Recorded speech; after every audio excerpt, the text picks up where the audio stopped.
আজি আমাৰ এই শুভ বাথৌ সান এইটো আমাৰ প্ৰতি বছৰে মাঘৰ সেকেন্ড মঙ্গলবাৰে আমি এইটো মানে পালন কৰা হয়।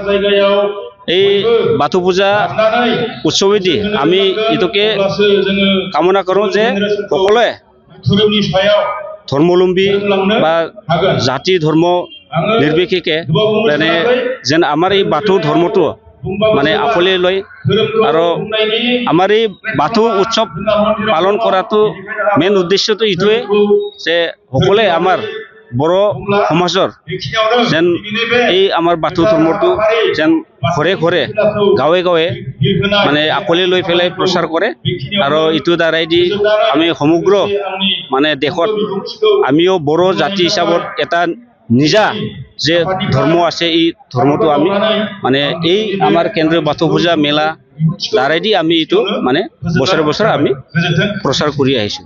কেইদিনীয়া কাৰ্যসূচী কি কি অনুষ্ঠান আছে? আমাৰ ইয়াত মানে 10 দিনীয়া কাৰ্যসূচী আজি প্ৰথমবাৰৰ আমাৰ কাৰ্যসূচী চলি আছে।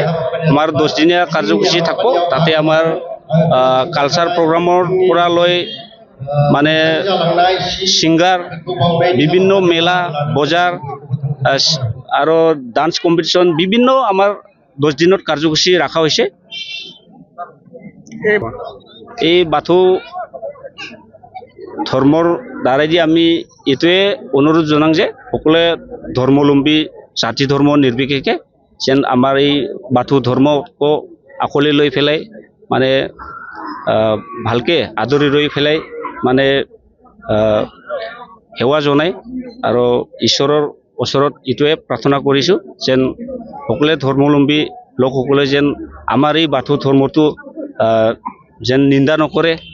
মানে বড়ো হিচাপৰ আমাৰ এই বাথৌটো আগৰ পৰা যুগৰ আগৰ পৰা চলি আহিছে যেন এই আমাৰ এই বাথৌ ধৰ্মটো মানে আকোৱালি লয় যেন।